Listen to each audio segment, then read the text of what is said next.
All right, y'all, we're on one. It is December the 4th, 2019. And I don't know, I thought we'd start off this particular broadcast with a word from a man who has been purged, if you will. He's off the internet now, right? It's our man Bobcat.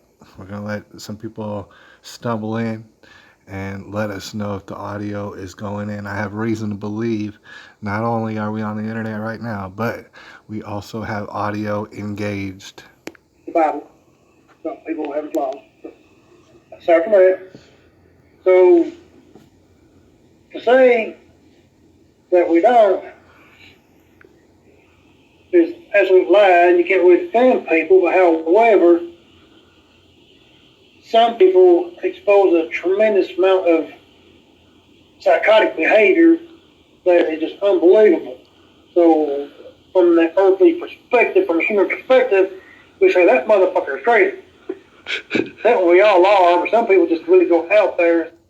All right, that was a word from Bobcat. Like I said, he's been purged from the internet. I think he did a bit of self purging the other day, and it's unfortunate.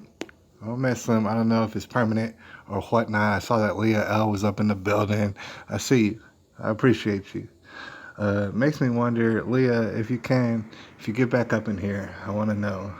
Thing is, I don't see you out there anymore, but I could be talking to myself.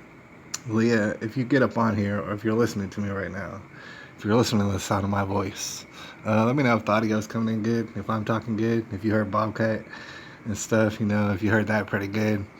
I thought we'd get that out of the way. That's a word from Bobcat. Like I said, I don't know if I'm privy to play the rest of the video that I have in which he's talking about some stuff. He's laying it down. He's laying it down on the line. He's laying it down quite flat. But the thing is, he's purged himself off the internet. Can't blame him. There could be some logic behind that, especially regarding to this whole December 10th, whatever thing. I don't know what's going to go on. We might get purged off the internet. Could happen. I'm not saying that it couldn't happen. All right. I don't know if maybe I would go to D Live or some sort of live stream thing. There's obviously a place out there where I can get some sort of audience. But as far as, I guess reliability, stability is concerned, that's what I would be concerned about. All right. So that being said, we don't have no people up in the building. I don't know if we're getting a sign at all. In the meantime, let's get out of that. I just want to announce that if we are online, right, we're going to enjoy ourselves tonight. Last week I actually did something that was I was getting kind of formal, right, and I was getting a little bit frazzled as well. We're having some technical difficulties and stuff like that. I was trying to get all formal. I was trying to lay out a number of things, all professional like, I guess you would say. I wasted my time, and then the audio wasn't even going through on the internet, and I wasted a lot of my time. And then I got back up on the internet on a live stream, and I did my thing, but it was really short. And honestly, I don't think I made a point at all, probably. All right. So the whole entire thing was a waste of time. This past broadcast, so we got nowhere to go but up. All right. Right now, we're going to take it easy. The thing is, we're going to let some people stroll in, give them some time. We started a little bit early tonight.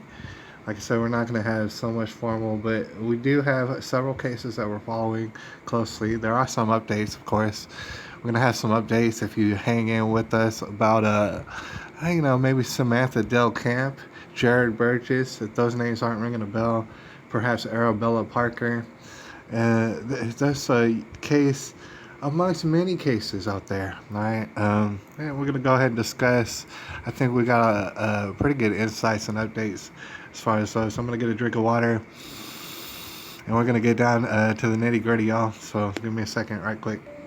But hey, check out this song too while we're getting into things. I wanted to set the mood. We got a song right here, and I haven't heard the whole thing. I just actually came across it. In fact, I think we're the only people. This is a world premiere for sure. I think we're the only people who's ever seen this. It is breaking, of course, but as you can tell from the views and stuff, nobody's really seen it. All right, complete world exclusive. and I listened to part of it, and it sounded pretty good. So we're gonna start off. I'm gonna get a drink of water, and then we're gonna get into it. We got some stuff I guess we can get into. We're gonna have a little fun tonight, if that's what you would call it. All right, and I want to hear from y'all. So I look forward to whoever's gonna stumble in this building, whoever so chooses to stumble into this spider web and get all. Uh, I was gonna say sucked off, but that's probably not the right words. All right, this is Ashley Brooks. Hey, shout out to the person up in the building. All right, we're fixing to get started. Oh man, I don't know if that's too loud. Let me know something. For the people's up in the building, if you can put down a comment. If you can, let me know if you could hear me right now. If that's a thing that's happening and it's happening consistently and reliably, we're trying to figure that out. And also, can you hear? We got two people up in the building. I appreciate y'all, especially if you can hear me. Let me know if you can hear me, and also let me know if you can hear Ashley Brooks. She's in the background. I'm hearing her. I feel pretty good about it. Sounds pretty good, right? It's a world exclusive, actually.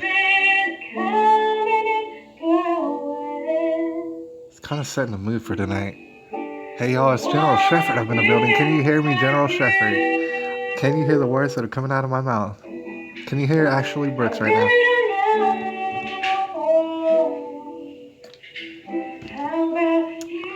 I sure hope so. Because if you can't hear any of it, you're staring at a black screen right now. And I gotta wonder about the patience of y'all.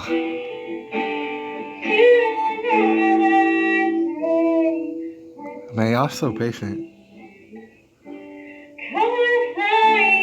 I mean, on the last broadcast, I was online for like 20, 25 minutes. And there was no audio at all. And I didn't know there was people still watching me. It was crazy. I had good sound. We got good sound. Oh man, I appreciate it, Brandon. That means that you can not only hear me, but you can hear Ashley Brooks up in there. I would assume that you could hear Ashley Brooks. You'd have to if I'm hearing her. We're working out the technical, but can you hear it? Sounds pretty good, right? It's a world exclusive. It's setting the mood right now for us.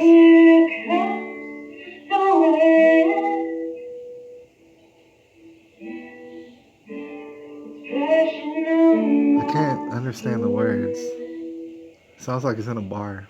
But it does sound pretty good. Can you imagine having like a drink, like a whiskey on ice and a cigar? And you're over at the cigar bar over in Big Spring, Texas.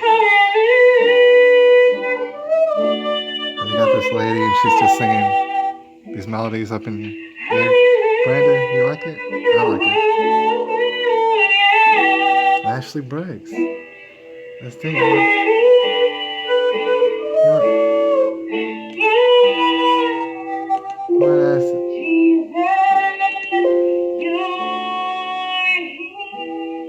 You might ask how viral this is right now.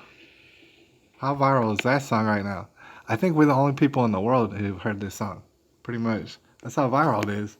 I don't know how to get my thing to go sideways, but trust me, that's Ashley Brooks. And maybe I'll leave a link on the recording because that was really good. All right, wasn't it? I don't know. Anyways, I thought we would start off the broadcast that way. And maybe we'll have a video or two in mind. Especially let me know if there are some viral videos and stuff going around. As of today, Lord knows, it's a daily occurrence in which just wild stuff gets caught on videotape and everybody sees it. Everybody and their mama is on the internet. And in between playing games of Cookie Crush or whatever, they also see viral videos and everybody sees them. All right, we might have some of those on deck, but we don't really have too much stacked up formally. Like I was explaining earlier, and some of y'all might have been out on the last broadcast. You noticed there was no audio for a long time, and we messed up. And then I got online, and and it was all messed up. All right, and I was going a little bit too formal with it. I think definitely we should keep an eye on the prize. I guess you could say keep it very simple. because I got a simple brain. I don't know about y'all out there. You might also have simple brains. And we're doing our best, we're taking baby steps, Lord knows I don't have everything that a podcast should have by now, but we're working it out. And the thing is, I wanted to, in essence of keeping it simple, I just want to announce some things that, of course, go without saying for the most part, but also maybe it's worth mentioning, all right? And it's that, of course, this broadcast, I don't know who would find it entertaining, but it's not entertainment, all right? It's not to be entertaining. That's what I realized recently. It's actually in preparation, and it's not to say for what, all right? It's also the people out there who come across this broadcast for whatever reason across the world, and they partake in this, and it's preparing them somehow for something. I don't know what it is, and it's preparing me as well. We're all in the same boat, in a sense, I guess. Preparation, and also, recently it came to my mind, and again, it might just go without saying. It's that it's interesting the world that we're living in. It's a little bit different than it used to be, and that people used to be very famous, and then most people were not at all. And there were a dime a dozen, and these famous people, they accumulated more and more wealth and stuff, and I don't know what you'd say, street cred and stuff like that. And they got more and more privileges, I guess, over time. Right?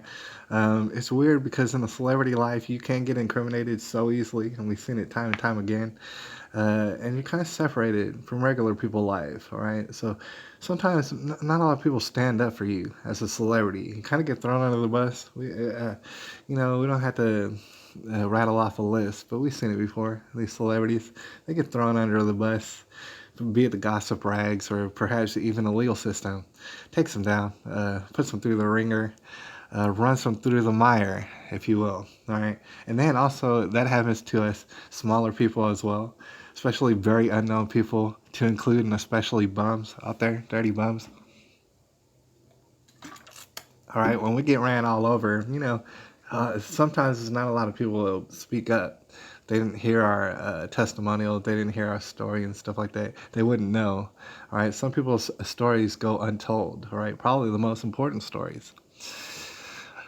That being said, I think that's kind of what we're out here tends to do. Number one is to put shame on them. That's what we're called out here. That's what the broadcast is getting down to the nitty gritty. We're going to explain that more in a second. But not only that, but it's to accumulate a group of people. It's like if one of us gets picked off, if you will, or thrown in a dungeon, all right, never to be heard from again. It's kind of an interesting, safeguard, I guess you would, if people know who you are. Like if people have got some sort of reputation with you and know you, and you slip off and you mysteriously get banned off the internet, maybe, or banned off the world. They'll be like, "Oh man, I used to watch that guy. He was streaming for like 3 months, and then he got whisked away and stuff like that. Oh man, I'm gonna tell a story." And then they do tell the story, and it continues, and it's forever. It's a forever thing. And it's a back and forth thing because obviously, if you're a contributor to this channel, maybe you have your own channel, maybe you don't. Maybe you're doing comments and you're good at that and stuff, and you're good at networking. Perhaps there's people around that you're so good at networking and investigations and stuff, and they're gonna remember you. So if you break something that's kind of juicy and stuff, and you put it on the internet, people are gonna see it. And then if you were to get whisked away hypothetically, that's not to say that's what's going to happen right now, but it could happen and stuff, and you're going to get whisked away, perhaps thrown under the jail, thrown under the bus, so to speak. If that happens, some people would probably speak up for you and say, "Hey, look, no, they actually had a thing, and it was a thing, and they were whistleblowing and stuff like that," and so they're going to speak up about it. And that's basically what we're creating. And it's kind of getting away from the idea of people being celebrities. Because they are kind of separated from regular people. We feel as though we're divided from them somehow. And then they get thrown under the bus. We can't help them. And then we're regular ass people. They're not going to help us typically. And then nobody gets help. Meanwhile, instead of just relying on all these famous people and these glamorous people, we know that we're famous and we're glamorous. right? And we're worthwhile, stuff like that. We're about to jump into the broadcast, but it's a good idea to remember, like, sometimes we're going to have people speaking out for certain people. Certainly, we're in tumultuous times. Certainly, we're in controversial times in which, you could say the wrong thing and your life can get ruined, right? Very publicly. We're going to discuss some people. It's very much like that. So, shout out to the people up in the building. Let me know it's really good up in the hood and stuff. Let me know if I'm still even on the internet. And if you could hear me, I know the countdown is coming down to December the 10th, in which, I heard a lot of people talking this and that. They're going to get purged. Some people are purging themselves. I saw the other day that Owen Benjamin, who we keep tabs on loosely, I don't know if you heard of him. Holler if you hear me. He's a comedian out there, and I've actually seen him live and stuff, man. He was pretty decent. He was getting kind of drunk and playing the piano. It was impressive. Um, he just recently got off of YouTube, because he's about to get purged, or at least he said. Either way, he took himself off. He's deleted, or he might have gotten deleted. And it's hard to tell sometimes on YouTube. Maybe people are getting purged right now, and maybe they'll get purged in the near future. Maybe we're going to be one of those people. And where we're going to go, I don't know. We're going to drift off. And like I said, probably D-Live. Getting things set up for that kind of a preparation. For example, I have a Discord account, and I haven't been good at, letting y'all know I got a Discord account in case if communication needs to go down.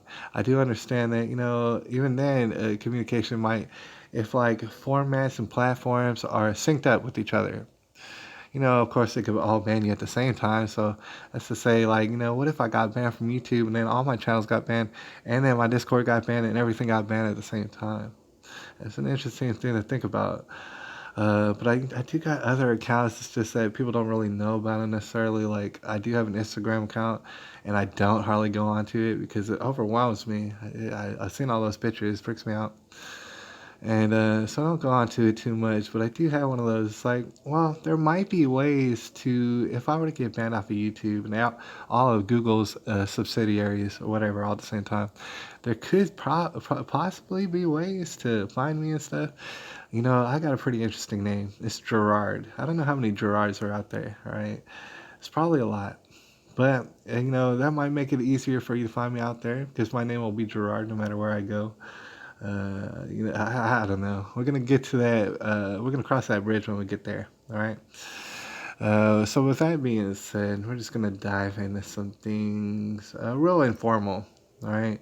Feel free to shout me out in the comments. Let me know what's really popping. Let me know how you're feeling. Let me know what's popping in your hood. Let me know what's really hood in the. What I'm saying? What's on CNN? Let me know what's, on the minds of the people. What are they talking about at their dinner tables tonight? All right. What are they discussing very sincerely with each other, very frankly and sincerely with each other at the dinner table tonight? I want to know. All right. Do people even eat dinners? I don't know.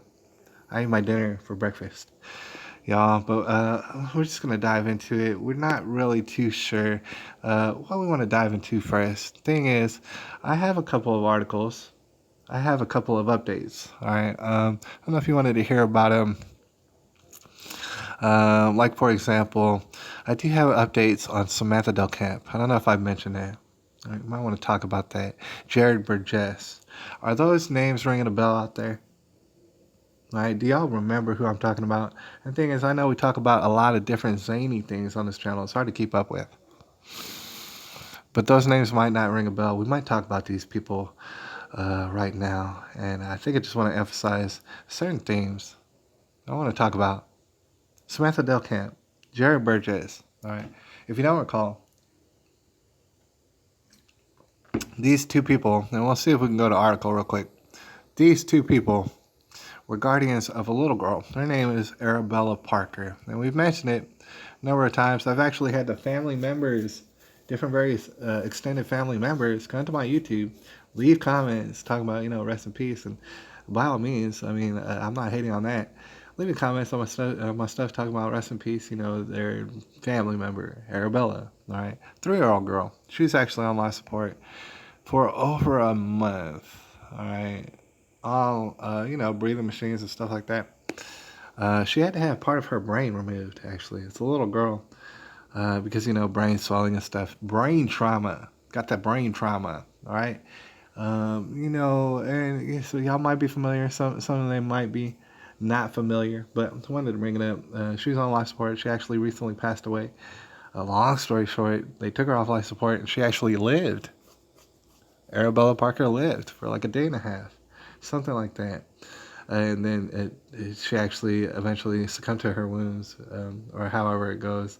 I don't know what activity, how much animated she was and stuff like that, but I understand she, spent time like just living and breathing, right? And I have heard tell that I'm not sure if this is correct, but that she actually died in her aunt's arms. That would be Miss Kegler, Mandy Kegler, I believe, if I'm not mistaken. And I don't know, it just struck me as kind of comforting, I guess you would say. If anything, we could ask for Arabella Parker, that would be a little bit comforting. Anyways, she had guardians at the time, and those people have come under fire, right? They've come under a little bit of scrutiny. Let's see. I'm not sure which exactly um, article I want to touch on first, all right? But it's going to be concerning with Mr. Jared Burgess. He's the boyfriend, all right? And so for people who ain't familiar, just a brief synopsis. You got a lady. She has a daughter. She's 3 years old. That lady's name is Samantha Del Camp. All right, she's running around like one of these single mothers out here, and there's exceptions to the rule. All right, but single mothers are running around all roughshod around here, all willy nilly, and there's some that are especially egregious. Right, live in all sort of backwards ways, and they don't hardly get called out for it. I think that's a theme that you're gonna see showcase on this channel and on this broadcast, the Shame On 'Em broadcast. They don't necessarily get called out in a way that's proportionate or appropriate, right? So we're gonna take time out, see if we can do that. Samantha Del Camp. See, the thing is, Arabella Parker, she just recently passed away. So the charges on both Jared Burgess, who's a boyfriend, he was a recent boyfriend of Samantha Del Camp. The story goes, and this is a story from Samantha Del Camp, directly from her mouth, is that Jared Burgess came around and they became together, all right? They started being together for some reason, all right? For the tune of maybe 4 or 5 months. Over that course of time, Jared Burgess immediately, according to Samantha Del Camp, started pushing the envelope and beating on Arabella Parker, all right? I don't know how, you can only imagine how that goes, all right? And just immediately they moved in together, and they're roommates with some other random adults in a house and stuff, and they immediately moved in together. They just recently decided to be together, and you can imagine how that goes. And then immediately moved in together, and you can imagine how that goes. All right, and so allegedly he starts beating on Arabella Parker immediately. All right, Samantha Del Camp feels, and this is from her mouth, immediately traumatized and scared and helpless, and cannot tell anybody and cannot run anywhere. She cannot provide safety at all to her daughter from that point on, and it goes on for months, to the point where they end up on the Steve Wilkos show at one point, and I was actually closer towards the end. Right. That all being said, you can kind of imagine the situation. It comes up to a head one night, and I've read different various articles. So just to bring you up to speed, it seems as though the alleged story is that Samantha Del Camp, from different various perspectives, they were having dinner. They were having some sort of dinner, and they were eating hamburgers or Salisbury steak sandwiches or something like that, some weird stuff, right? And they were eating it, and the story goes, and I think this is actually from Jared Burgess's perspective. He says, they're eating dinner and stuff, and Arabella, the little girl, she was refusing to eat dinner. Now, there's a lot of stuff that, to me, I've seen parent-child interactions, and it all strikes me as bizarre. I'm over here in the distance, which I just find it bizarre, right? And we can go off on a tangent about that. But suffice it to say, there's some people with their parent-child behaviors, I find them bizarre, especially around eating and things of that nature. And I don't really like to be around it. But in this situation, Samantha Del Camp gets very angry at Arabella Parker for not eating whatever her food was in front of her, right? And just real briefly, I want to say a child's going to eat when a child is hungry. All right. So that's kind of how you can gauge it. Lord knows, like, if a child's not eating for days, that's a bad problem. And then you'd have to find some sort of help. All right. But see, some people don't seem, I don't know if I'm over here and I'm thinking totally different ideas. But it's like, dude, a child's going to eat when they're hungry. So it's like, if they're not eating, well, what's the point of beating them? All right. And I know that that sounds like, I think that is what it is. It's like, what's the point of beating them? Why don't you just wait till they're hungry and feed them the same food? I mean, if that's what you got to do, if you're on a budget and stuff like that, feed them the same food. They're going to be hungry at that point. All right, so Arabella, she gets beaten over this and it becomes pretty traumatic. Like she's thrown in the direction of a couch or something. She lands, probably hits her head, and then proceeds having seizures on the ground, right?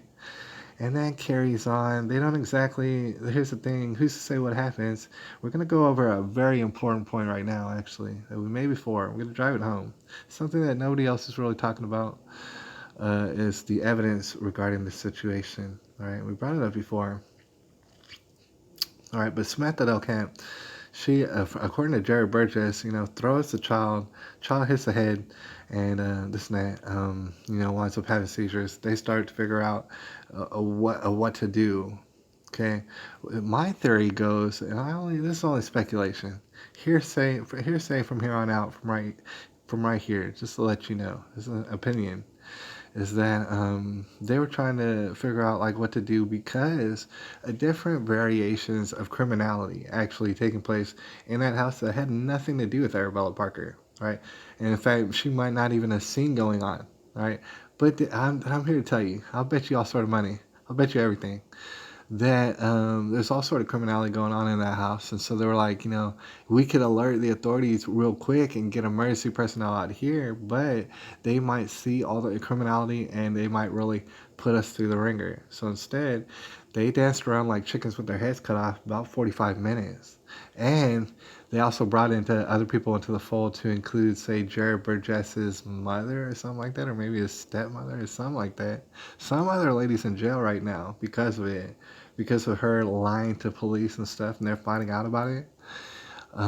As far as hesitating for about 45 minutes to get this, and we all know that minutes are of the essence. We all know that. As far as seizures and deprivation of oxygen, say to the brain, it's minutes. We're talking about minutes, all right? So 45 minutes, it's like, oh, that's really kind of terrible. That might remind you of Parkland, for example. There's a long time that children are bleeding out. That's a whole different other situation. But it's a long time, and so that's probably what had a lot to do with the major extent of the brain swelling and this and that, and the surgeries having to be done on Arabella Parker. Okay, that all being said, that kind of brings you up to speed. Shout out to the people up in the building. Let me know what else that we're going to talk about. We're just cover the spread real quick on this because we have some updates. It's a developing situation. I basically brought you up to speed, except to say that Samantha Delcamp, she's a mother.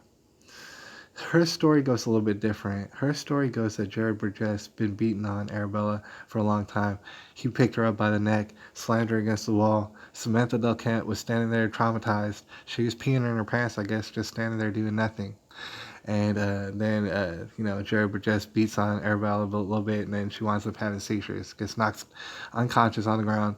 And then Samantha Delcamp is always the victim, always the victim in her eyes, and you'll notice that. But it's very stereotypical. It's actually the rule. It's not the exception. As far as Samantha Delcamp and a lot of these single mothers out here, totally perpetrating. All right, totally perpetrating all over the place, and not getting called out for it. Thing is, they do get called out for it. Certain people, like shout out Tommy Sotomayor. There's a lot of people out there who do call them out for it. But as far as the legal system, nah, they ain't gonna call them out for that. And as far as most of these churches out here nowadays, they ain't gonna call you out for that at all, right? So perpetrating kind of behavior, and there are exceptions to the rule for sure. There are. I know of some, but it is a rule, something to keep our eye on. That being said, there are updates.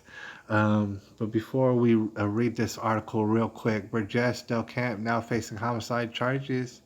We might go ahead and look at that first, all right? But before we do, suffice it to say they're being charged with stuff, right? And it's kind of equal. Now it's homicide, as in regards to Arabella Parker. It's homicide because she's no longer with us. So it stepped up the charges, as you would imagine. But I noticed, and it's interesting, you might see it in this article, that it's more of charges for Jared Burgess. And in that his bail is higher. His bail is actually $500,000. Whereas Samantha Del Camp, if I remember correctly, is actually sitting at $200,000. Now, I don't think either one of them were going to make that necessarily bail. Perhaps they could have. I don't know how they could have. Maybe taken out some serious credit. But all right, the thing is, I think their bails just both got denied actually just recently, so they don't have any bail. If I understand correctly from these articles, I wanted to check out one of these articles. Let's just read it real quick, just a little bit of it. ShameOnEm. This is from, so you know, the Daily Item, and the Daily Item, I gotta say, is they've been keeping on this. They've been keeping on top of this. All right, really making it easier for us to distribute information. All right, and talk about it a little bit amongst ourselves. ShameOnEm, Jared Burgess, and Samantha Del Camp now face homicide charges for what troopers said was their part of the death of 3-year-old Arabella Parker. Parker's mother, Del Camp, 24, and her boyfriend, Burgess, 19. And if we focus on the boyfriend, I gotta note out there, it is the rule. It is a rule, and there are exceptions that ladies be inviting all sort of strange men to live and inhabit with their small children, right? With this being a prime case, and it happens a lot, and it's irresponsible from the get go, from the very moment. And I would say if you reverse, and honestly, I know it's being harsh, but if you reverse the tables, and there's a man, and he has a child, and he's like, say, a single father or something like, it's irresponsible for him to do this sort of thing, right? To invite some strange lady to live in his house, right? Because she is a strange lady, right? And I know, oh, you trust these people so much. Oh, you're having relations with those people, so you trust them a lot. You don't know this person. It's a stranger in your house, inhabiting with your child. And, you know, it's going to be dastardly consequences sometimes. I've heard of them, a lot of them, a lot of different various ways that that's going to turn out terribly, like a nightmare, right? And so, anyways, I just wanted to point a little bit of focus on that. And I know it's judgmental and it's hateful and it's bullying.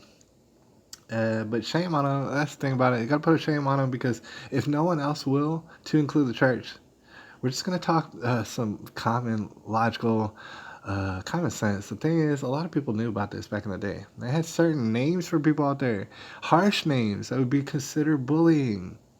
Those are interesting concepts, but just to read a little bit more of the article. Trevorton. This is Burgess of Trevorton. He appeared in Shamokin District Judge John Jambick on Tuesday afternoon. Northumberland County District Attorney Tony Matulowicz. He charged both of the homicide following Arabella's death on Friday. While Arabella remained in the hospital on life support, Matulowicz, he said that he would file homicide charges if, you know, the girl would have died. And then she did die. Said, yo, dog, you know I didn't do this. It's a quote from Burgess saying to arresting trooper Brian Seabird. He said, yo, dog, you know I didn't do this. And as we go into the article, maybe a little bit more, all right, we've discussed previous articles in which Jared Burgess said basically he did not do this. He did not do what he's being said to have done. All right, while we got a moment, as I said before, and I think it's very simple. I think it cuts to the heart of the matter. Let me know if you hear me out there.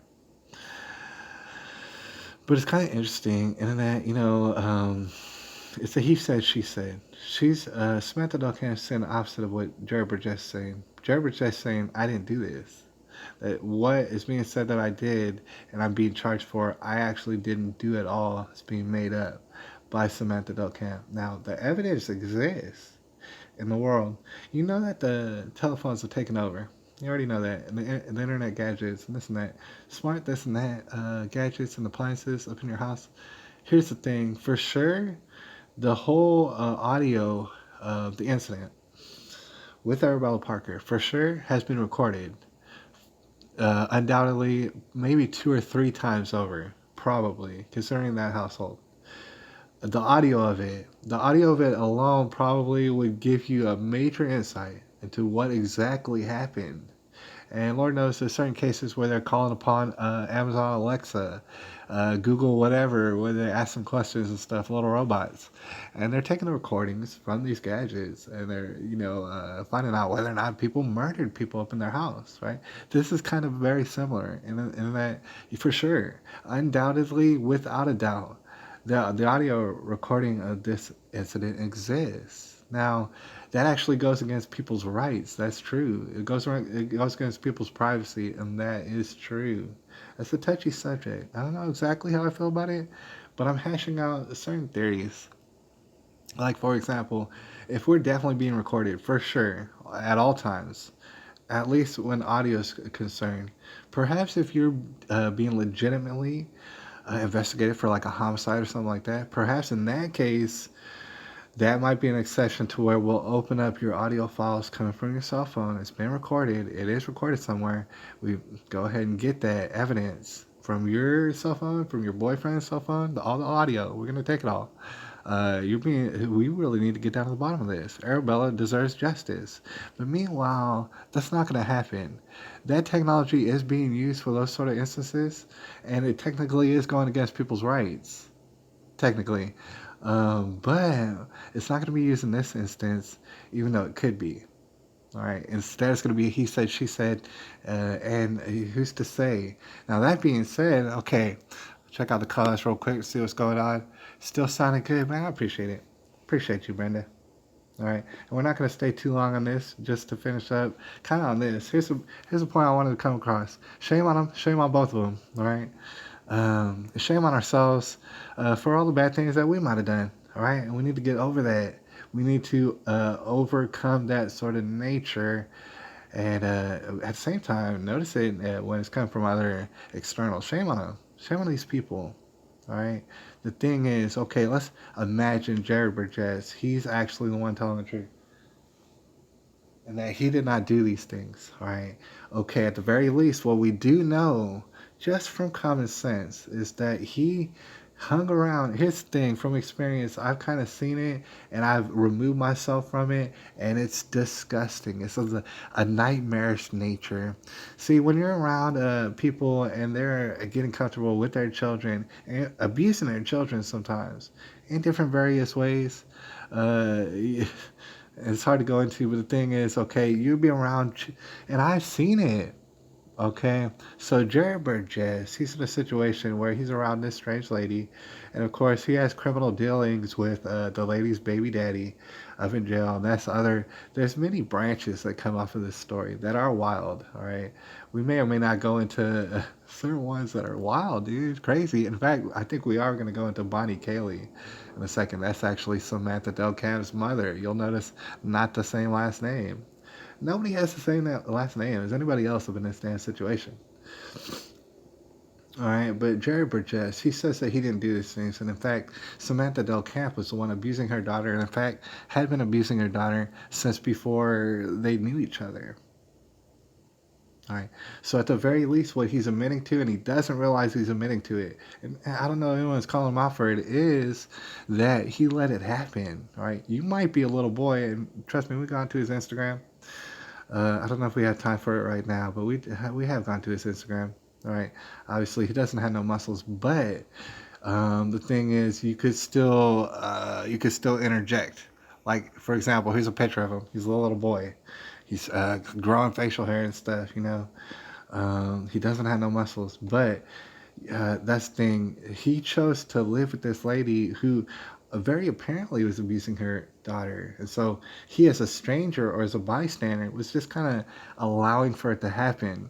You could say there's a lack of honor in that sort of thing. Even if you're not related to that little girl, you can imagine. Thing is, what do we do? Legally speaking, do we always call child protective, whatever? Do we remove ourselves from the situation? We probably need to discuss the points of action that we do when we come across, say, child abuse. And the thing is, it is kind of rampant. I have a feeling that everybody, say in the audience right now and in the recorded session, you've probably been privy to it. You've probably seen child abuse, whether or not you liked it, and you probably ran away and just like, not maybe ran away, but gotten away from that. Not had wanting nothing to do with it, basically. Not knowing what you could do about it in that particular situation, right? It's a great situation, and in fact, it's an epidemic all across the country. We got to figure out different ways in which we go about handling ourselves if we come about this sort of abuse. All right. So hypothetically, Jared Burgess, what he did is he stood by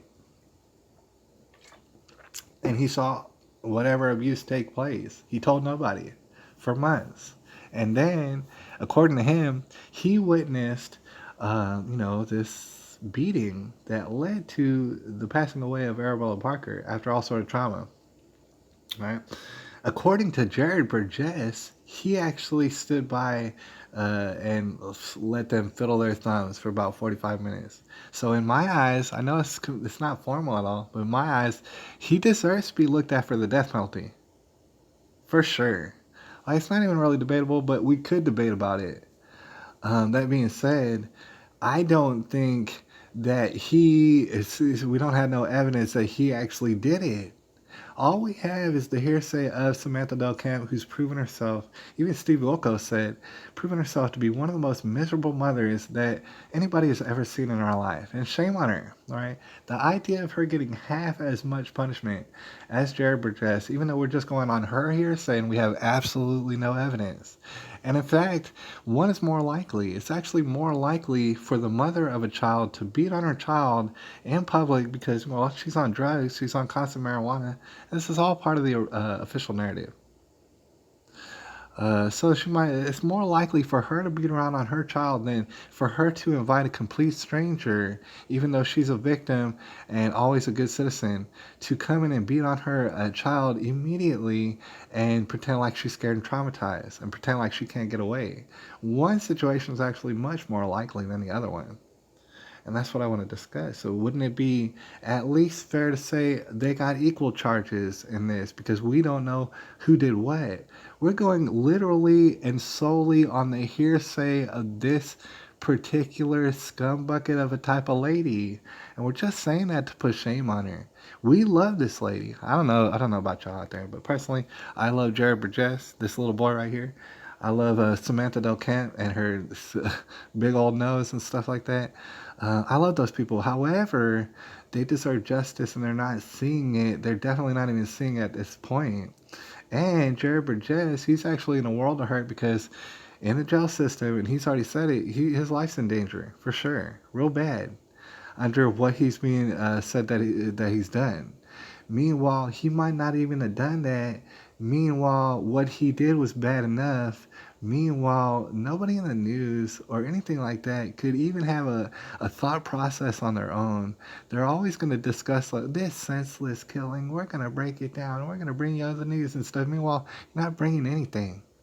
You're not bringing any sort of insight into this sort of situation. You're not calling out single mothers, which you should do. This would be the perfect opportunity to do it. In fact, there's lots of opportunities all over the place about it. And we're not calling out single mothers to be mean to ladies. We're actually, we're attempting to do it to draw attention to the children and their plight out here. And sometimes they suffer. In fact, most times they suffer the most. All right. So what are we doing with that here? All right. That's about enough time that we spent on that particular subject. Like I say, it's kind of a free-for-all tonight.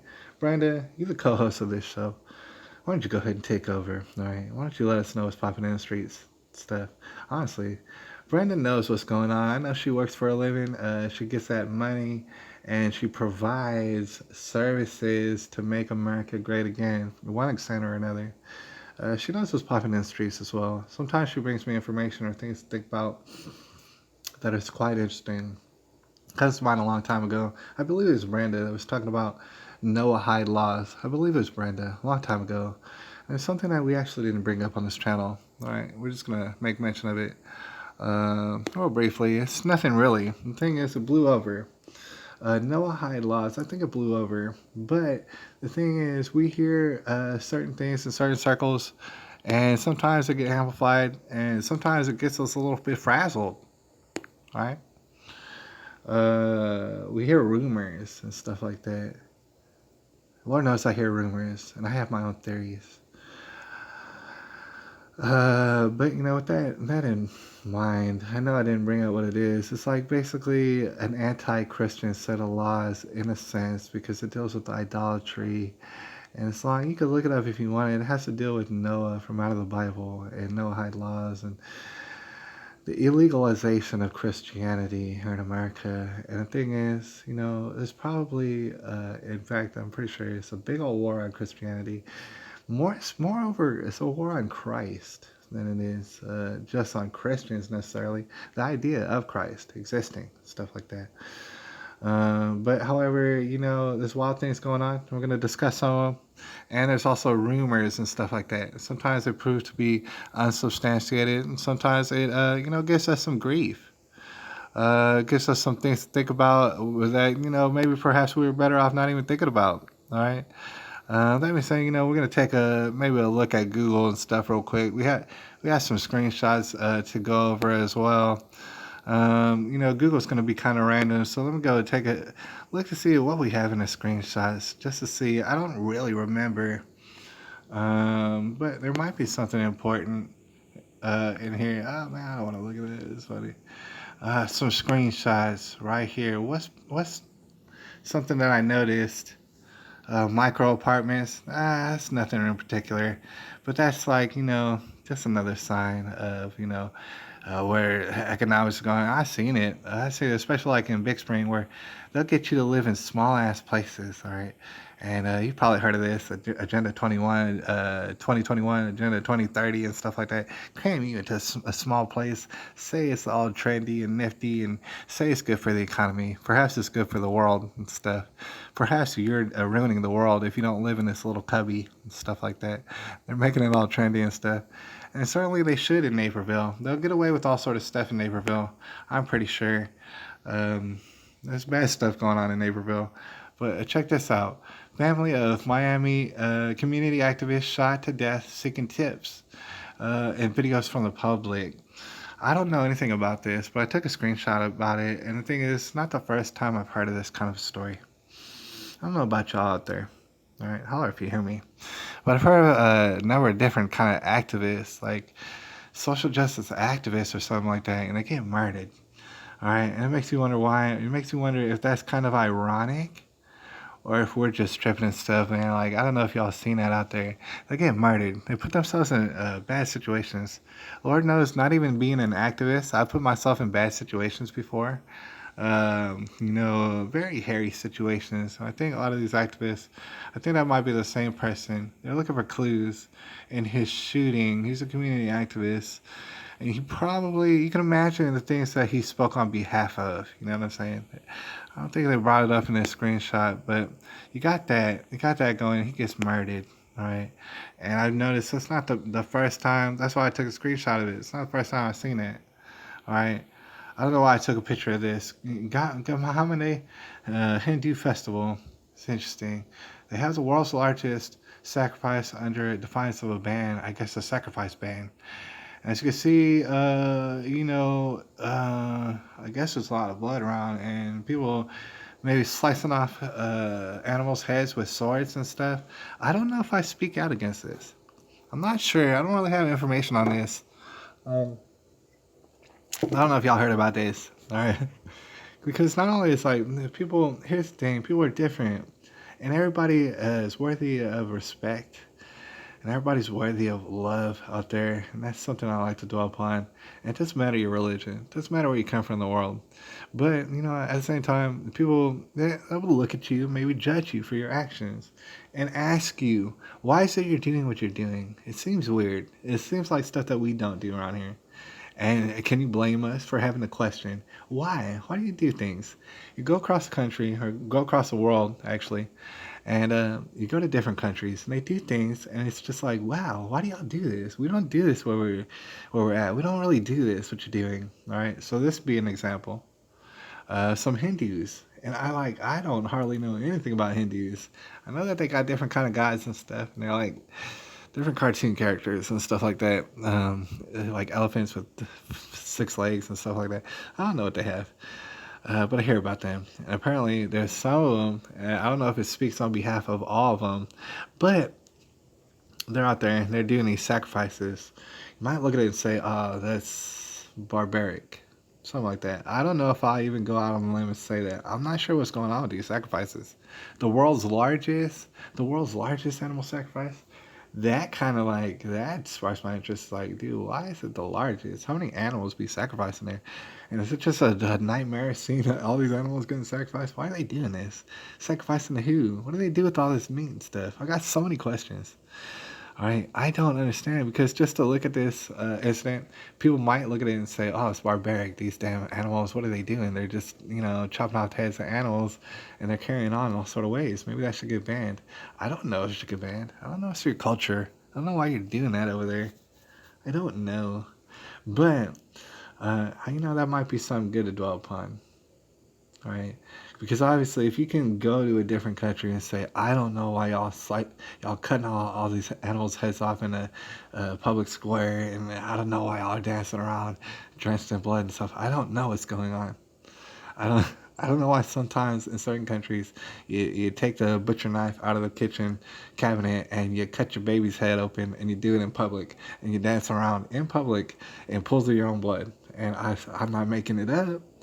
All right, I know that's right.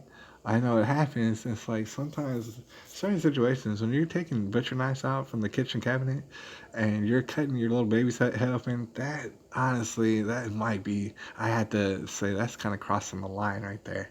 And I say I don't know why you're doing it and why people are doing it, but at that point I would start to see if I could do something to get to for that to not be happening. And at very least, I would not want to be anywhere near anything like that, right? But let's see, this instance, they're having this animal sacrifice. I don't know why they're doing it. I mean, if they're not taking butcher knives to babies' heads, I might just go ahead and let it go. I don't know. I don't know why they're doing it, but the whole notion of being able to go to countries and say, "Hey, I don't know why you're doing this." We should be able to go to our own country and look at other people. Obviously, it's just common sense to look at other people and say, "Dude, I don't know why you're doing that. Oh, you're a transgender. I don't know why you're doing that and stuff. Oh, you're putting Google Goblin makeup on and stuff. I don't know why you're doing that. You want to go to the public library? You want to roll around on the ground with the children and have them grind up all up on you in your midsection? I don't know why you're doing that." Oh man, you want to go to the public library? You want to go to these church halls and banquets, and then uncross your legs, and that goes viral, and you did it in front of all these children, and you're a ghoul and a goblin, and your genitalia all over the place. We find out it's like, dude, all over the place. All right, why are you doing that? Obviously, you would have the question. It's like, why are y'all doing that? We don't do that over here. We don't put Ghoul Goblin makeup on and roll around with the children in the public library and take pictures of it. Why y'all doing that? And then after you have that question, why are they doing it? If they can't explain a good reason, then I think probably in a legal, lawful way, we start considering that maybe to be a crime. If you can't explain why you're doing what you're doing, maybe that's a crime or something like that. Maybe yeah, that's the thing. Maybe you could do it in private. Maybe we wouldn't even know about it. Hopefully, it doesn't infringe upon children. But maybe do it in private, and you have shame on yourself, and you do it in private, and you keep it to yourself. Meanwhile, you got this situation that's out in public. It's a public sacrifice. Is it wrong? I don't know. Are they doing it? Are they making a sacrifice to God? I doubt it. I sincerely doubt it. And that's on them. If they got some other guys and they're doing their own thing. Do I agree with it? No, probably not. Should they be made to stop? I don't know. I don't know, because if we did that, they'd probably continue to do it. It's part of their culture. All right, I'm able to get past it. Let's see what else we got. This guy right here, actually, I wanted to play. I don't know if we have another picture of him, but I noticed this earlier. And this guy, he was actually, it's amazing. The thing, obviously, what's most amazing is his hair. And I hope it goes viral. It almost looks like if you took Bruno Mars and you made it into a cartoonish, more darker fella. And it looks amazing. Honestly, I think he should become famous. You know how people get famous for no good reason these days, and you'll never know why? This guy obviously should be famous. I mean, he wasn't going to the red carpet and getting prepared for that, and so that's why his hair looked that way. No, he got arrested, and I don't think he saw the getting arrested coming. I think he's in his regular attire. And the thing is, long story short, they seem to have caught him up on surveillance cameras and stuff like that. And he was working for UPS. Now, this is during the holidays. Trust me, UPS and all the rest of them, they start to go nutballs on the holidays, the whole holidays, dude. They got packages like you wouldn't believe. Like, it's not even close to the rest of the year.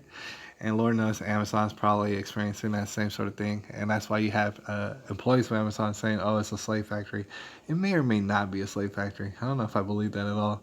But you could be a scorned employee with all sort of sass and you want to just talk down on Amazon. I couldn't say. Maybe there's some validity to that whole thing. I can tell you as far as delivery services go, they are humping and bumping, you know what I'm saying? Humping and thumping or whatever is the phrase. They're going very fast, all right? There is no time to wait. And this guy, he's getting hired on, I guess it's a holiday, one of those temporary employments. And he's hired to help and stuff. He's helping deliver packages. And so, you know, as you can imagine, he took some of the more smaller packages of the electronic nature. And while he figured like nobody was like really checking on him, he would place them up under a dumpster. And then later on, he would come to that dumpster, get them from out under the dumpster, and then you could have electronics, right? And it's a perfect scheme. Of course, no one was gonna ever get caught, obviously. So meanwhile, it all happens, and they have surveillance on that particular dumpster. They see the entire thing. They arrest him, and he got arrested. And that's like the long and short. That's everything you need to know about this particular situation. But his hair, dude, his hair though. I mean, his hair, dude. If for no other reason, he should be famous. All right, and he will be famous. I don't want to put that one as stuff. That's actually something weird. All right, that's my dad. If my dad was a lady, and I saw that on Facebook, and I was very disturbed by it. Of course, you're gonna have some people, and it's already on the internet. There's no way to take it off. But yeah, that's him. If he was a lady, if you wanted to see that, that's on Facebook. It actually brings to mind something I wanted to take a look at. I don't know how much time we're going to spend on it, but it's kind of in reference to Samantha Delcamp and Jerry Burgess. If you remember who I'm talking about, Arabella Parker. We were talking about it earlier. And there's a whole slew of problems when it comes to that thing. We could take all day long, actually, to discuss. And I mean, so much that's wrong with that situation. But for example, Samantha, what is it? Samantha Delcamp. She has a mother as well, and her mother's name is Bonnie Kaylee. All right, we found that out a long time ago. Not only through the Steve Wilkos show, but we found that out through articles. I don't know if they'll pop right up. If we were to like Google it, her name is Bonnie Kaylee. All right, we might see if we do have that technology. Pop that up, Bonnie Kaylee. All right, as far as the articles, now, either they were dealing, when it comes to Bonnie Kaylee, it was either dealing with Arabella Parker, or I also noted one instance that had a number of different people talking about it, in which Bonnie Kaylee actually got punched in her head, all right, by her husband. And we're piecing things together, and we're trying to really think about it. Look at it, grandmother voiced concerns. It's on a daily item over her granddaughter, Arabella Parker, all right? But like I said, there's other articles that might be like this one right here. See this? WKOK. I don't know where that's out of, but child abuse case twist. Grandmother punched by man who collided with, and they go on to say collided with a school bus full of children with little baggies of drug resin in the van, a rented van in which he was stealing copper piping and copper wiring in the back, a whole bunch of it, take it to the scrapyard. All right, get money, probably for drugs. So he crashes it into a school bus, right? And I don't know if y'all remember because we covered this before, but he does that, and then somehow he doesn't go to jail, right? They find all this stuff in a rented van belonging to the man, I believe his name is Kaylee, All right, that's Bonnie Kaylee's last name because they're married. That's her husband. And so he does that. And this is amongst the whole controversy. This is well after everybody found out about Arabella Parker and she's all up in the hospital, right? So while this is going on, the husband of Bonnie Kelly, he drives a rented van full of copper wiring that was probably stolen and copper piping, probably stolen, to a scrapyard. All right, he's got little baggies that are empty but have resin to different various drugs in the van. They're found out. All right, somehow some people did inventory on the van. These were found. All right, somehow he did not go to jail. All right, he was actually not in jail. I don't know if he got bailed out or what happened, but he was not in jail when he got into a conflict with his wife, Bonnie Kelly, the grandmother to Arabella Parker, punched her in the ear. Okay? Punched her square in the ear. That's what happened. And then he wound up getting arrested for that. And that was very interesting. I made a note of that. We talked about that a little bit. Right? That being said, it sounded kind of weird. You may or may not have already pieced it together, but there's definitely drugs involved. All right, I see that Unwrapped by Brenda as a contribution. We're gonna read it right quick. All right, just found out about it. It's breaking news. All right, but yeah, before we do, you just understand it's probably drugs involved. She got punched in the ear. There's drug. You know what I'm saying? The school bus, a van gets clobbered into, and stuff like that. So you can imagine some drugs. But real quick, all right, by Brenda says, from studying on Green New Deal, Agenda 21, Agenda 2021, or what's now known some as 2030. I don't know. They keep pushing it back. They're not getting it done in time. This agenda. She said, I thought whatever is going on in India will be on the forefront to USA. All right. India, it's interesting because we have contacts up in India. All right. We can get a hold of people from India, find out what's going on, popping in the streets. All right. She said, not that there's a lot of Hindu sacrifices here. Says, I believe the goal is no meat or slash killing. That's Agenda 2021. That's an interesting concept. That's very interesting. Let's take a moment out to think about that. Could that possibly be put out as an agenda to scare people off? Obviously, they've been having this sacrifice ritual probably for hundreds of years, right? So why is it news now today? Could it be to scare people off from meat eating? Right. We've gotten to the point where certainly a lot of people throughout time, especially recent history, had discussed, the morals, I guess, the ethics, maybe even the efficacy of eating meat. All right. It's gotten to the point where it really just it seems like people being discriminated on for eating meat, according to certain publications. Meanwhile, you go out in the real world and everybody eats meat for the most part. Like most people eat meat. All right, it's not a big deal, but some people will lead you to believe that it's bad, it's barbaric, and you shouldn't do it. And for an ethical reason, maybe you shouldn't do it. Might I suggest that's a Satan, right? That's kind of an agenda that's really against us, and there's lots of reasons why people have come up eating meat and have done it throughout the history of time, and that is not going to get stopped by any means. And there's probably benefits to it, although yeah, I'm sure it could be debated on it, but also at the same time, the meat is being made to where like there's a scarcity of it. It's kind of being made scarce, all right, which drives up the price of it, which kind of brings the availability, the accessibility to meat. It brings that down, so less and less people can get meat. And some people would argue that meat has a lot to do with some strong development of children. And the thing is, the development of children is very much in question in these days, be it through vaccines and their efficacy. The current ones we have on the market, will be it through the unhealthy foods, the lack of nutrition in the lives of children, stuff like that. All right. And could this be a no meat agenda to get meat off of the table? Because then, you're withholding certain nutrients that might cause a child to thrive and, in fact, have their brain grow bigger. Right.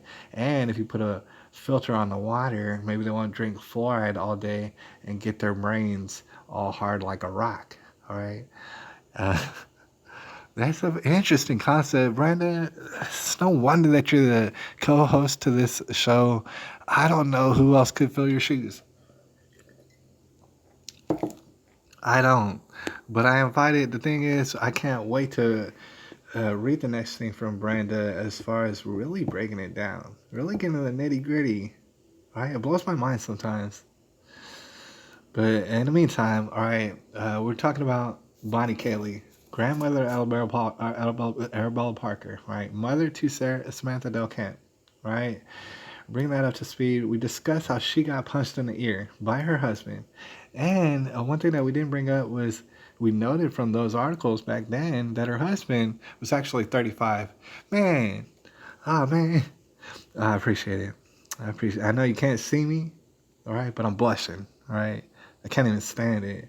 It's amazing. It's like, dude, I literally have no idea why anybody enjoys this show, and I do get it from time to time. Every time I come on, man, like somebody else will come through. Shout out to Shaky88 from last broadcast. He was hanging in there. And it's just like, dude, I don't know why you like this, all right. The thing is, I would probably like it too. If I was on the other side of the screen and I was hearing like saying someone who sounded like me, I would enjoy it. I'd be like, oh man, this is crazy. All right. Highly interactive. And we're going to make it more interactive. And one day you're going to see my face. And one day you might see your own face. And we'll be split screened. And just living in the future. It's going to be amazing. All right. So much that's amazing that we have to look forward to. And there's a lot of wildness that we'd rather it didn't happen. But because it does happen, we're going to keep an eye on it. And it'll it'll black pill people, a lot of them, and it'll get them very discouraged and depressed. I'm sorry if I just uttered a racial slur. But the thing is, it'll black people, I did it again, black pill people, all right? But we can't have that because we need to also look at our blessings. We need to also look at what's good and popping in the streets, as far as good positive things are concerned. All right, and I can't wait to do that sort of things. All right, as we look into the future. But meanwhile, okay, we need to mash this out. All right, we have a little bit more time. I don't know if we're going to put about 20, 25 more minutes on it. All right, but we're on a roll. We're on a roll right now. And we are talking about this old lady. Her name's Bonnie Cayley. And not to keep repeating myself, she got punched in the ear. And I could already tell from the onset, for many different various reasons, they don't have the same last names. You're going to notice that as a trend. And I know that that happens with people and their children sometimes. Like my daughter, she doesn't have my last name. So I'm not out here hating on people saying, oh man, this and that. I'm just saying that it's a trend. We need to notice the trend. All right. And Bonnie Cayley, I got wind of her. I heard of her actions. I was like, obviously she must be slipping. Nobody has the same last name. Come to find out she's getting punched in her ear by her husband. Not only that, her husband's 35 years old. All right, and I just did the math on it, and I was like, that sounds preposterous, all right? And it's just only one detail in a whole slew of details in which is preposterous about that situation. All right. And so when I found that out, it all started coming together. Of course, you're going to find little baggies of drug resin up in the van. He's a 35-year-old guy. Of course, you're going to find it because his wife is some sort of like, at least in her 50s, 60-year-old grandmother.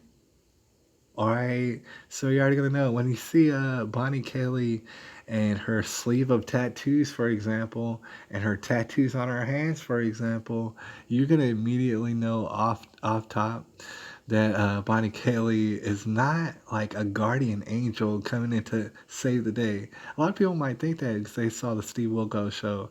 They might think that about Mandy Kegler, for example. Not to hate on Mandy Kegler, but I don't think she had what it takes. I don't think anybody in that family had what it takes to provide a family environment for Arabella Parker if Arabella Parker actually wound up living.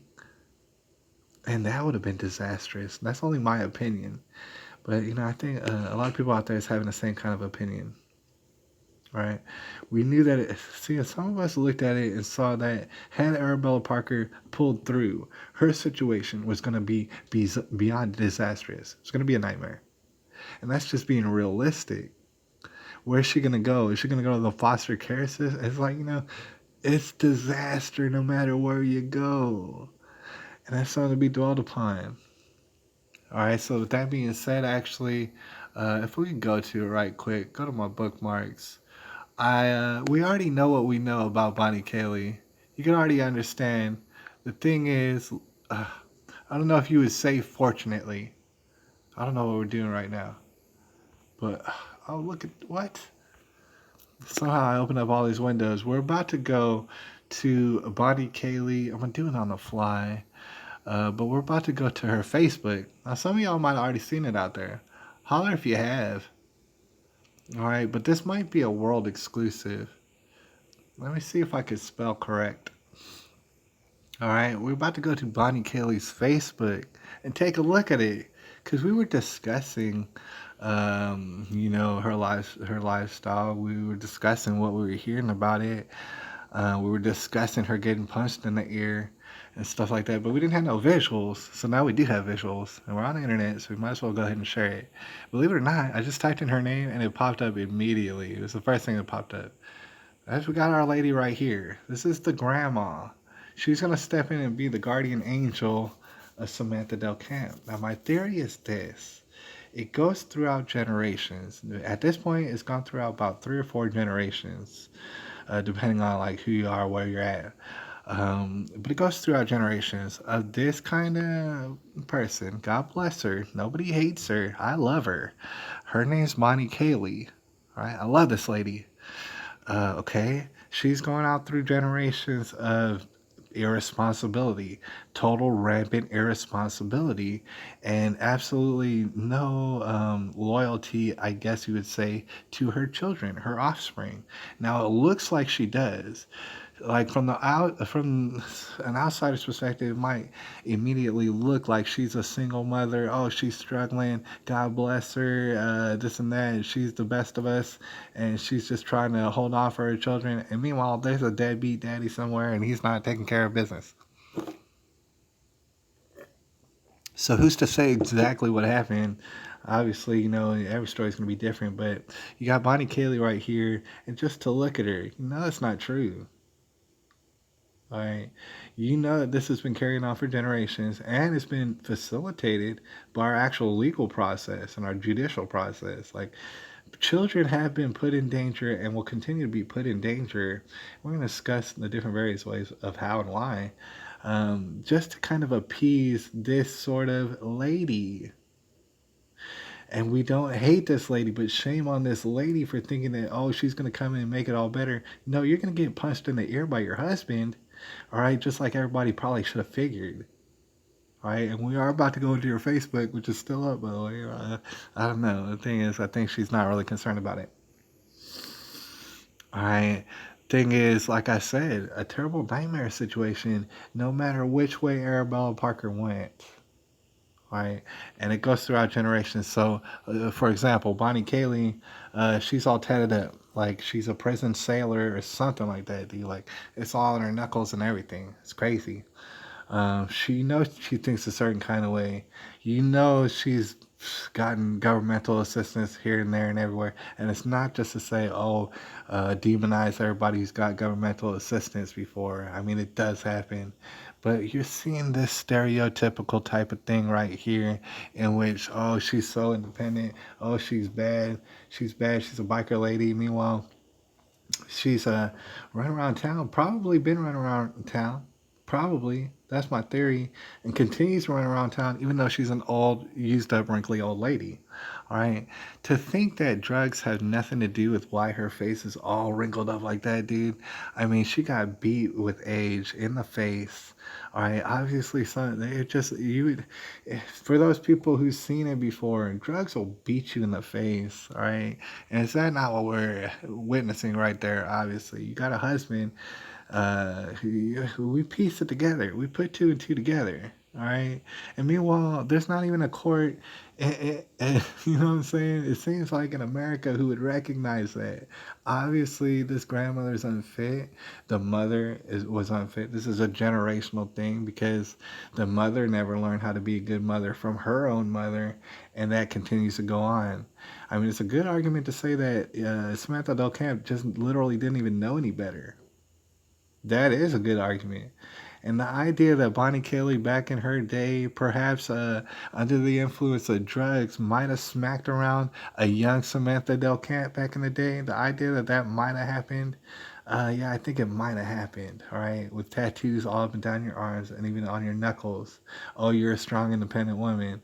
Oh, you're getting this whatever governmental assistance and stuff. Oh, you don't need a man, but yet still you run around town chasing men. Oh, and we do have evidence. Oh, yeah, your husband right now, he is a 35-year-old. In fact, let's just go to the pictures. That's what we came here for. This is the front page. I want to go, not to this, but there's some more pictures, and we actually got pictures so that you can get a visual of what exactly, what I'm talking about right here. And you know, that's very interesting. As we go through these pictures, there's her right there on the right, just face beaten to a. I mean, that's that. Oh man, how does that even happen? Right? How does that even happen? We're not hating on people. I'm not hating on this person, but in the age of transgenderism, how does that happen organically and stuff? And how do you even explain that? You know what I'm saying? Oh man. Okay, and so then we go to these various pictures. This is a picture of her with her daughter. All right. Oh, isn't that a lovely relationship? Two peas in a pod, and oh, they must love each other and have a beautiful relationship. What it is behind the scenes is a disgusting situation in which both these people are narcissists. Who's to say how far back this goes generationally? But this mother ain't no good, and the mother sitting on her lap ain't no good, and they're both no good, and they're both like on the internet trying to take selfies and stuff and make it look like they're any good, and they're not. Neither one of them. All right, and so that's how that goes. It's a story. Arabella Parker's story starts long ago, and it's wreaked havoc on all sort of people, to include their faces. Wreaked havoc. That's them just hanging out. Oh, look, it's all us hanging out. We're having a good time, stuff like that. Meanwhile, it's all sort of stuff swept under the rug. And there's all sort of red flags, and there always has been red flags. Meanwhile, if we were to look past them and say, oh man, well, that's no big deal. Yeah, I mean, just it's perfectly fine that you carry on in this sort of way and manner, and you look this sort of way. We say that's normal. It's actually Bonnie Kelly over here, and I pieced it together. That's actually her husband right there, who punched her in the head. That's him right there. All right, looking just about exactly as you would probably imagine. He's exactly how I thought it. When I imagined it, he actually turned out to look exactly how I imagined it. All right, so that's him right there. That's actually another picture. This one's a little bit more adorable and stuff like that. Look, 35-year-old guy.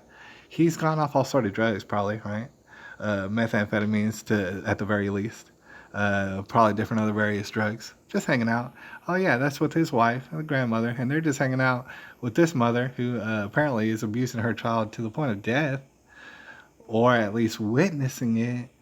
Oh, don't they look so? Doesn't this look so normal? Doesn't isn't this just a good time and stuff? Aren't these people so wholesome? Look at this, just a sleeve of tattoos, half her age. It looks disgusting. It, there's other pictures. Let's see if we can find the other pictures. I know that there are other pictures. See, I don't know if we scroll through them because I saw some earlier. I don't know if you see some. I definitely saw some that were adorable, and I'm not sure where exactly I seen them at. But I seen them like where they were on the beach and stuff. Like here's another example. It seems kind of ominous now that like all in retrospect that this little girl she's dead. This little girl right here, Alabama Parker. It seems kind of ominous now. That's her grandfather right there, 35-year-old grandfather. He's covered in sleeves of tattoos. He's known to do drugs and steal things. That's wonderful. There you go again. That's another picture. So yeah, I thought we'd just run through it because it's kind of adorable. See, it's just wholesome. It's just a single mother and stuff and getting married to young men running around town. It's just, it's adorable. All right. Here's where I show, oh, I love my granddaughter and stuff. You want to check out my knuckle tattoos? All right. Oh, that's great. Put a little, and you even got skulls on there. Oh, that's perfect. I mean, that's not, this is, this was done April 6th, I guess. So this is before. I guess this is just an awkward foreshadowing. to be honest, because this is a little bit before the little girl actually did get murdered. So that's them hanging out and stuff. And isn't it adorable? Isn't it so typical? Do you not see that these kind of photos all around, say your Facebook or something like that? If you didn't know ladies out there who, that's like I'm saying, there's a rule to it and there's exceptions to it. All right. But when I see these kind of pictures, oh man, do red flags come out? And then you notice all sort of Cookie Crush and I don't know, setting records playing Cookie Jam on Facebook. I mean, if that sounds embarrassing to you, all the old ladies out there playing Cookie Jam and stuff, that's gonna be like in between the pictures of, say, perhaps hypothetically dead children. You're gonna have like setting records on Cookie Jam. Like that's gonna be kind of embarrassing, I think. Or maybe I'm just tripping. All right, and there's some other pictures. I know that I saw some pictures from there out on the beach. This is a lady, go Steelers. Obviously, everybody can get around that. This is so wholesome. It's a lady, and there's nothing wrong with it. That's her with her husband and stuff. Don't they look adorable? No, they don't look like a son and a mom. And no, this isn't some sick, disgusting perversion, stuff like that. There's her showcasing her sleeve of tattoos, her multiple sleeves of tattoos. I don't know if that's with her mother. So we're getting another generation, just generation after generation after generation of failure, all right? And it's disastrous for some of these children out here. Some of these children don't have nowhere to go when, like, that's you with your husband hanging out and y'all look like a mother and son, but that's y'all before y'all about to smoke whatever and then go do whatever. All right, that's literally what's about to happen after this picture. You already know, and stuff like that. I just wanted to run through that real quick. See, that story in particular has so many different things that you can go down, different little rabbit holes. I wanted to point that out. It's a reason why we're going to continue to keep an eye on it, and I have a feeling that it's going to be ongoing and developments and updates as concerns with that sort of situation. We're gonna go ahead and take the opportunity to start to wind it down around here and stuff. Running out of steam. All right, got a little bit of coffee left. And it's delicious. All right. I would definitely emphasize that as far as podcasts and stuff, man. You want to get all jacked up, get on a podcast, and you chug you down some coffee and stuff, some of that good stuff. I only got Folgers right now, but we're not going to worry about it. As we wind it down, I thought we'd go to Google and check out to see like what they have in store. All right. I took a small glance at it earlier today. You know what I'm saying? But I haven't been awake for too long, y'all. And so if we could see if we can get Google to work, probably not. But we're trying to go back to the main page where they show us the news. I don't know how to do it. I think we did it. Nope. Nope. We'll get there, y'all. All right, we're going to see what Google says because the thing is, Google is the authority and they're here to tell us what is reality. And so, you know, just so we get our feet back on the ground. Before we get out of here, I know we were talking about all sort of gobbledygook, stuff that doesn't make no difference. All right. But now we'll dive back into reality before we get on out of here. As we wind it down, see what Google has to tell us. Lord knows there's all sort of wild things going on. Top Clinton donor giving $500,000 to help DeSantis pick for Broward sheriff. You know, it's interesting. I guess, you know, we kind of are keeping a close eye, or a side eye, if you will, on that particular election as far as Broward Sheriff's Office goes. At the same time, I do got to wonder how important it is for people out there, right? Just honest question, like, there's certain people who got a major investment into it. For example, this Clinton donor allegedly gives $500,000 to DeSantis. $500,000? That's a hell of a donation. $500,000 in concerns just for the Broward sheriff, right?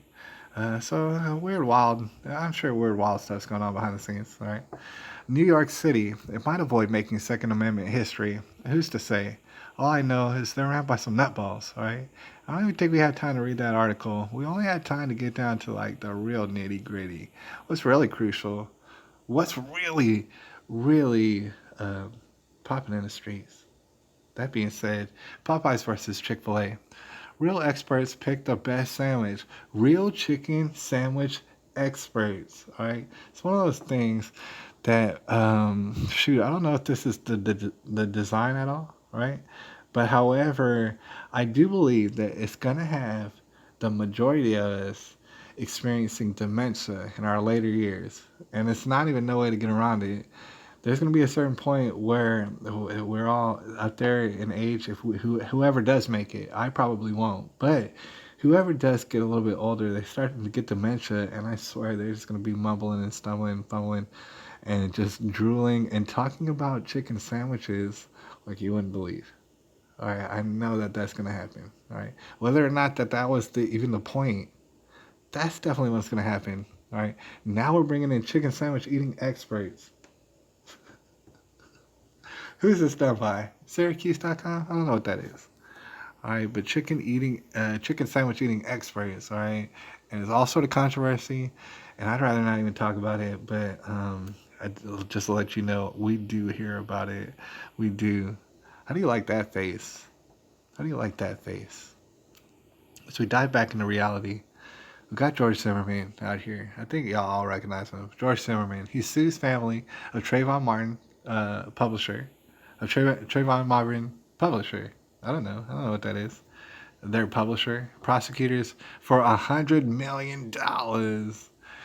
And, I don't know how interesting that is. Maybe it is. Here's the thing, kind of sets precedence. That's the whole point, I think. When it comes to those large numbers, if you throw out whatever large number, do you expect to get 100 million? Probably not. Even if you got 100 million, would you see 100 million? No, you wouldn't. There'd be all sort of taxes taken off of that. But you're just trying to put in an extremely like an absurd number, and then you'll take whatever you get, and it's probably going to be a very large sum, right? So that's what he's going for, $100 million. It's an ongoing. That's the thing about it with all these stories that we're discussing. This is a prime example. They're not going to even die out. They're not going to die out. That's why you kind of got to look at it as a microcosm and not get too absorbed in any one situation, because none of those situations are going to die out or even become less interesting. All right, you got George Zimmerman over here, and he's suing for all sort of money. Lord knows he's had to do all sort of financial situating, I guess, when it comes to going through all these trials and stuff like that. And then whatever the aftermath is incurred and stuff. So I think he's going, because of the aftermath incurred, all the stress incurred, all the trials and stuff like that. Now he's starting to sue because, or he's probably been starting to sue because he feels like he's been kind of put out by it. All right. And I don't know if I would argue against that. Perhaps he is. All right. Perhaps this is all very worthwhile, at least on from the perspective of George Zimmerman. Right. So to read the headline, this is Google telling us Zimmerman sues family Trayvon Martin for $100 million. All right, and this might be also good for the precedent of just saying, it's like, man, if you really go over the top and you really won't stop talking about certain things like Trayvon Martin, making it a big deal, and throwing this guy under the bus, even though he's been found, say, not guilty for what happened, and then you still publicly throw him under the bus as though he was guilty. All right, does he deserve to then turn around and sue the crap out of you, even though he was found innocent, and you're parading around as though he's guilty, even though he was found innocent? Does he deserve that? I would argue that he probably does, all right, because you're probably putting him out all sort of money and any sort of success that he might have had. Now he can't because his name's all on blast, even though he was proven innocent for what he did. Now, sometimes people get proven innocent, and that's not exactly true. I understand. But as part of the game that we play, all right, I guess that's part of the risk that we take with that whole innocent until proven guilty concept. Is that sometimes it might mess up, and sometimes guilty people might even get away. That's terrible. Unwrapped by Brenda, the dear co-host, number one co-host out there. I don't think anybody can contend with her. I dare y'all to try. All right, for everybody else who's out there. I don't know if you can hang, but we'll see. With Brenda, it says George Zimmerman and Sheriff Israel refuse to go away. That's true. Sheriff Israel, the thing is, we're going to talk more about Sheriff Israel. Maybe not in this broadcast, but I do have some things lined up in which I want to talk about his many various lies. Now, if we weren't talking about Sheriff Israel, he still wouldn't go away. Brenda's correct about that. And in that, Sheriff Israel, he keeps making headlines and stuff like that, and he still makes pathetic attempts to get his job back. He's never going to get his job back. I mean, I have more of a chance of becoming a Russian cosmonaut than he does in getting his damn job back. I promise you I do. But the thing is, he keeps trying, and it's nuts. It's like, dude, he's like a flea or a mosquito you just can't get rid of.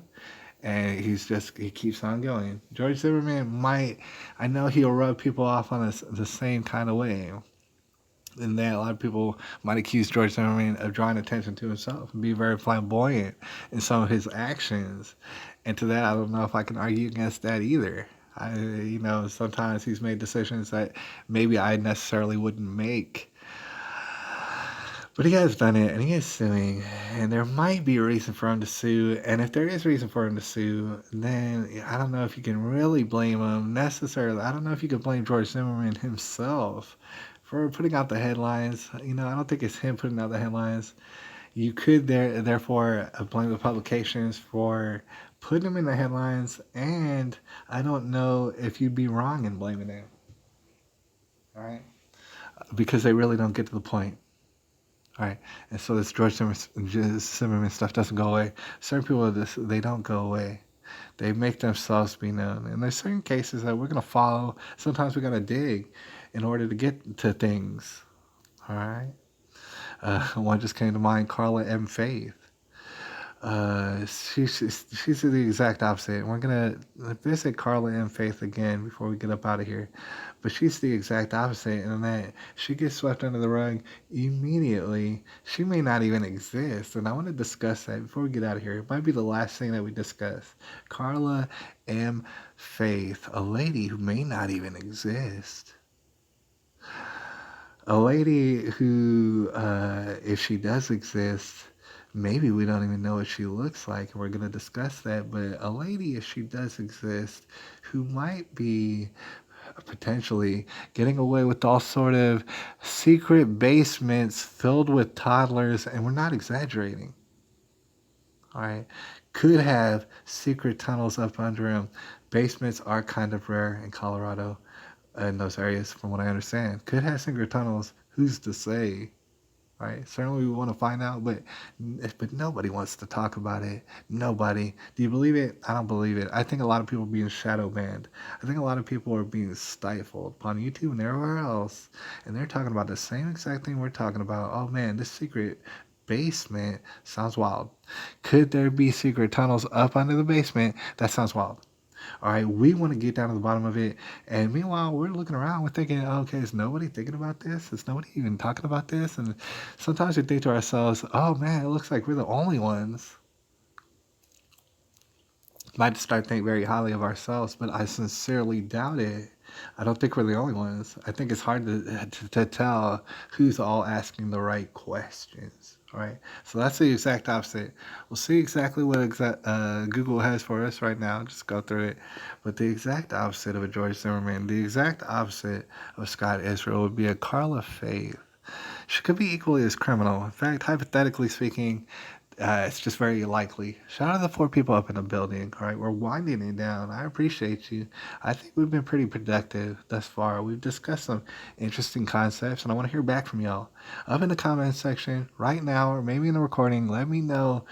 Let me know where I might be slipping. Let me know what's your opinion, because I want to know. You're a dear contributor.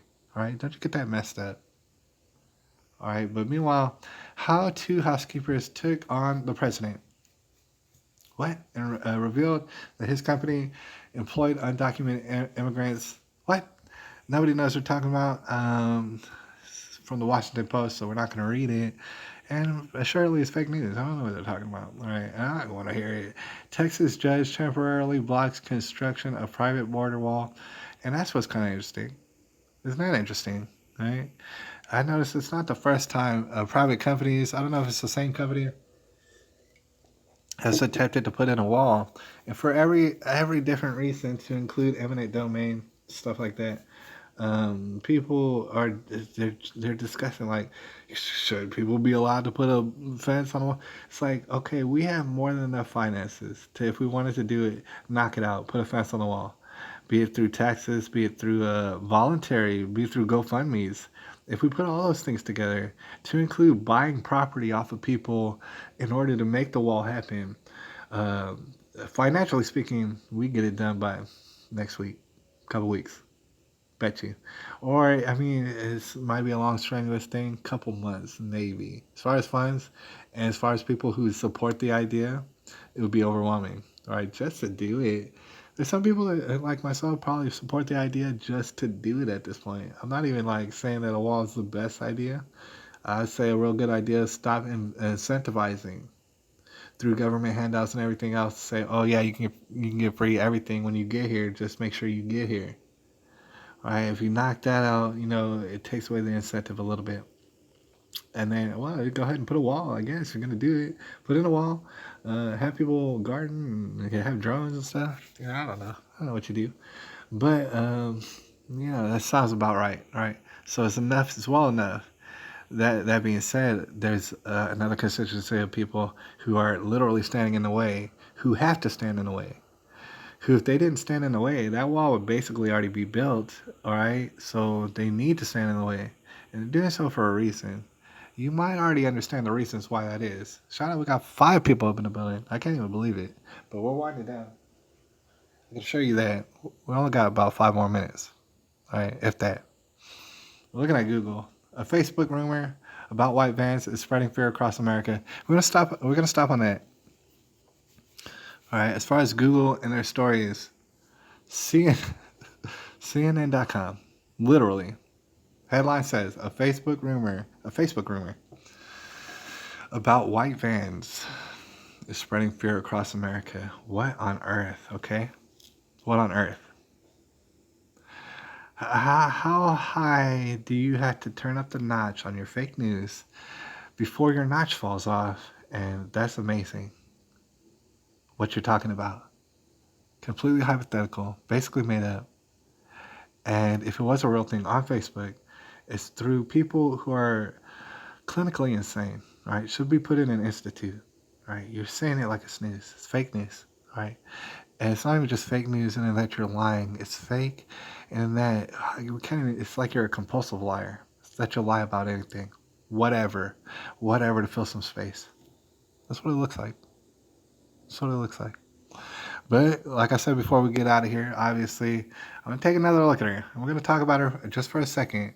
Shout out to everybody up in the building, and everybody's going to see the recording. Like I said, I want to know what you think. I want to know your insights. Am I going to be completely correct about all this? Probably not. I don't expect I will.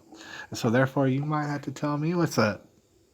You might have to let me know what's really popping in the streets. Okay? So meanwhile, we're about to get out of here. But like I said, let's get off of that. We could take a look at many various things. It's all very fun, and it's all good fun and stuff like that. But there's different various pictures that we could look at. All right, of ghouls and goblins. But in the meantime, let's see if I can get this to work. See this picture right here? That's a notorious picture.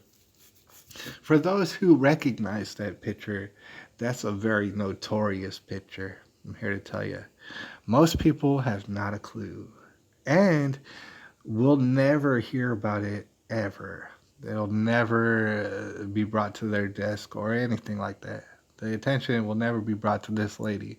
But for those who have already seen this picture, it's a notorious picture. It's a picture, allegedly, of our girl, Carla and Faith. Allegedly. And she allegedly was holding all sort of daycare facilities. Makes me wonder how. Makes me wonder where you get the funding for that, Carla. Where you get that funding? All right, because she was running daycare facilities the wrong way. All right, the exact opposite. We've discussed, obviously, 26 toddlers in a secret basement. Does that sound bad? Does that sound bad to you? Is that fake news? Is that totally made up? I don't know. Why would they make that up? And then after they make it up, why would they immediately try to sweep it under the rug as they've done? A wild, potentially wild situation, but they ain't gonna talk about it. Of a secret basement. Who knows? Children under the age of 3, 26 of them, in squalor, in a secret basement, behind a false wall like a Scooby Doo. It's very mysterious. And meanwhile, we're taking a look at this picture and we're realizing this is very mysterious. It's only one picture. You, Carla Faith, you ran daycare facilities, preschool facilities, multiples of them in Colorado Springs. All right. Obviously, one was in serious violation. There's probably a couple others in town that also are experiencing certain violations coming to light. Okay. Where'd you get the funding for it to do it in Colorado? Just like the same way you did it in California in the 90s. And we're talking about way back. All right. Where'd you get the funding back then, Carla? All right, or were you being funded back then when you were violating the same rules, having all sort of children around you that you shouldn't have? And isn't that very concerning? How come there's only one picture of you? I think about this and all the situations that come unraveling in front of us. Don't you know that you're gonna find you're gonna find pictures, at least a handful of pictures of that person, be it random or whatever else. You're not gonna come across one picture, one of Carla M. Faith that exists in the world. And not only that, she's not a regular person. She runs daycare facilities. She runs preschools even. Right? She's talked about in the community like, oh yeah, she loved the kids. Oh yeah, she's always doing things for the kids. And you expect me to believe that in 2019 that she doesn't have a picture with her face of it on the internet?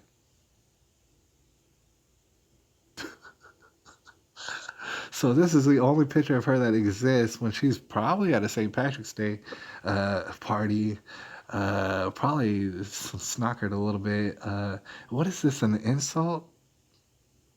What is this, a slap to our face? Is that what it is? Because that's what it looks like.